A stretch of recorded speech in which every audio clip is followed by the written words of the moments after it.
Assalamualaikum warahmatullahi wabarakatuh. Perkenalkan, nama saya Dain Nopriansa dari kelas pagi A1 Manajemen semester 7, dan yang saya hormati Bapak dosen pengampu kami mata kuliah Manajemen Pemasaran Internasional, yaitu Bapak Adi Musalin, sarjana Ekonomi Magister Manajemen.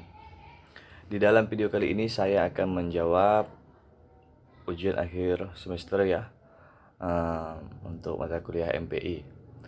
Langsung saja untuk soal pertama, yaitu berkaitan dengan alasan-alasan mengapa pasar internasional menjadi penting.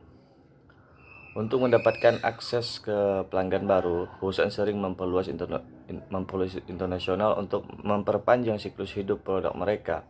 Seperti Honda telah dilakukan dengan sepeda motor 50 cc klasik yang Cup Honda yang masih laris manis di pasar berkembang lebih dari 50 tahun setelah pertama kali diperkenalkan di Jepang.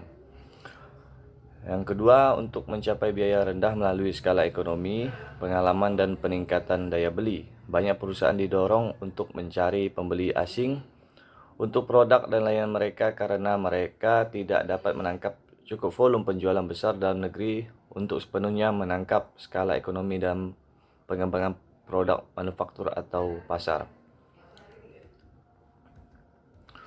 Untuk lebih mengeksploitasi kompetensi inti, perusahaan sering dapat memanfaatkan sumber daya mereka secara internasional dengan mereplikasi model bisnis yang sukses, menggunakannya sebagai cetak biru dasar untuk operasi internasional, yaitu seperti yang telah dilakukan oleh Starbucks dan McD. Lanjut untuk soal yang kedua, yaitu apa yang saya ketahui mengenai periklanan global. Yaitu menurut saya pribadi,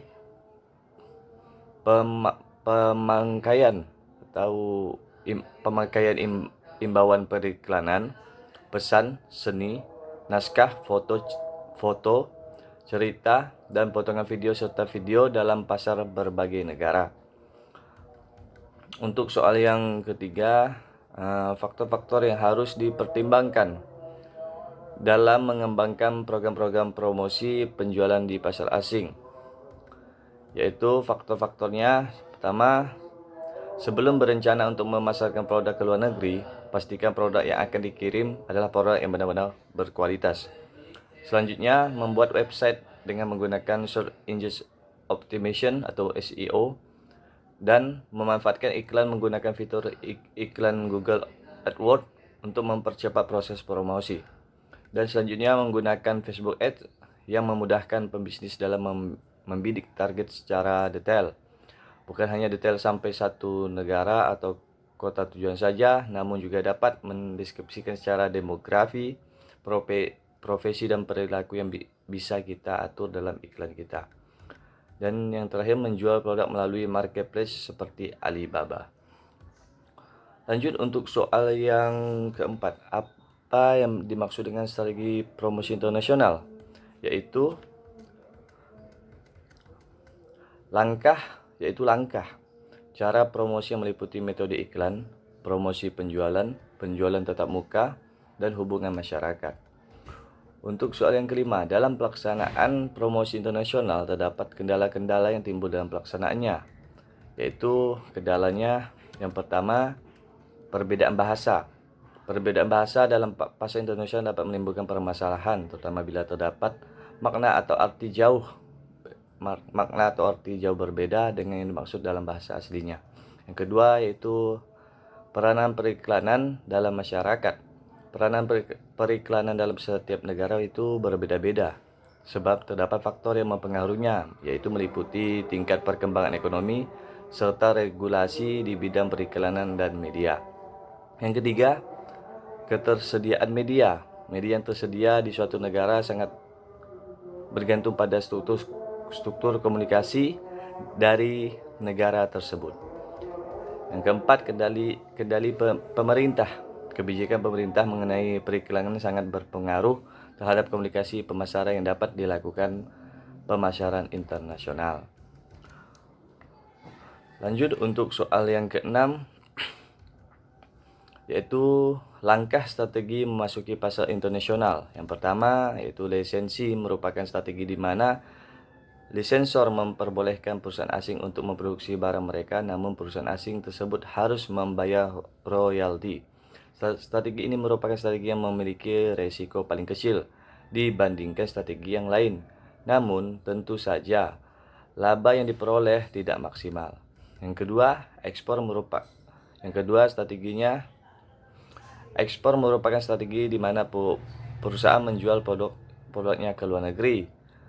Dan selanjutnya, price fixing merupakan sebuah perjanjian kesepakatan antara seseorang yang memiliki bisnis untuk dipergunakan bisnisnya. Yang keempat, kontrak manufacturing. Kelima, international joint venture dan aliansi strategis. Yang keenam, itu FDI. Untuk soal yang ketujuh, kemajuan dan juga keterlambatan produktivitas nasional suatu negara dipengaruhi oleh pertumbuhan ekonomi negara masing-masing. Rostow membedakan 5 tahap pertumbuhan ekonomi suatu negara, yaitu tahap yang pertama menurut beliau, tahap masyarakat tradisional. Menurut Rostow, masyarakat tradisional merupakan masyarakat yang fungsi produksinya masih terbatas. Hal tersebut ditandai dengan cara produksi yang masih primitif dan cara hidup masyarakat masih dipengaruhi oleh nilai-nilai tradisional atau adat istiadatnya.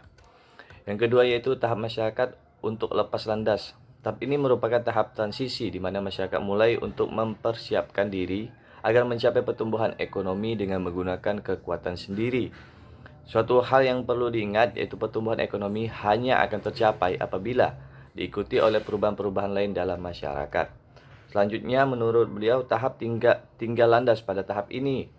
Pertumbuhan ekonomi mulai terjadi. Sebuah pertumbuhan ekonomi harus terlihat dengan adanya suatu perubahan drastis dalam masyarakat. Contohnya adalah adanya resolusi politik, terciptanya kemajuan pesat dalam inovasi, serta terbukanya pasar-pasar. Selanjutnya, tahap kedewasaan. Tahap kedewasaan adalah tahap di mana masyarakat sudah efektif menggunakan berbagai teknologi modern pada hampir seluruh sektor kegiatan produksinya. Yang terakhir, yaitu yang kelima, tahap konsumsi tinggi. Tahap konsumsi tinggi merupakan tahap terakhir dari teori pertumbuhan ekonomi menurut Rostow. Pada tahap ini masyarakat telah berkembang secara mandiri. Selain itu, masyarakat juga mulai menekankan pada masalah-masalah yang berhubungan dengan konsumsi kesejahteraan, bukan lagi masalah produksi. Kita lanjut untuk soal yang ke-8. Sistem perdagangan internasional antar negara tidak sama. Perbedaan ini dapat ditimbulkan oleh beberapa hal, yaitu pertama, perbedaan mata uang antar negara. Dalam suatu negara pasti memiliki mata uang yang berbeda-beda, dan salah satu faktor penghambat perdagangan internasional terdapat pada perbedaan suatu mata uang tersebut. Yang kedua, keamanan suatu negara. Dalam melakukan perdagangan, faktor penghambat perdagangan internasional yaitu faktor keamanan, sebab keamanan merupakan faktor penting dalam kesuksesan perdagangan internasional. Keamanan sangat berpengaruh saat menjalin kerjasama dengan negara lain. Yang selanjutnya yaitu sumber daya alam yang berbeda. Salah satu faktor pendorong perdagangan ini yaitu sumber daya alam yang setiap negara berbeda-beda, sehingga untuk memenuhi kebutuhan negara harus mengimpor dari negara lain. Maka oleh sebab itu apabila negara peran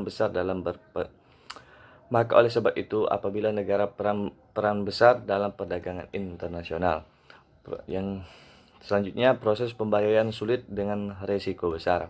Apabila terjadi transaksi perdagangan internasional, maka jumlah yang ingin dibayar pun tidak sedikit dan tentunya memiliki jumlah dan angka yang besar.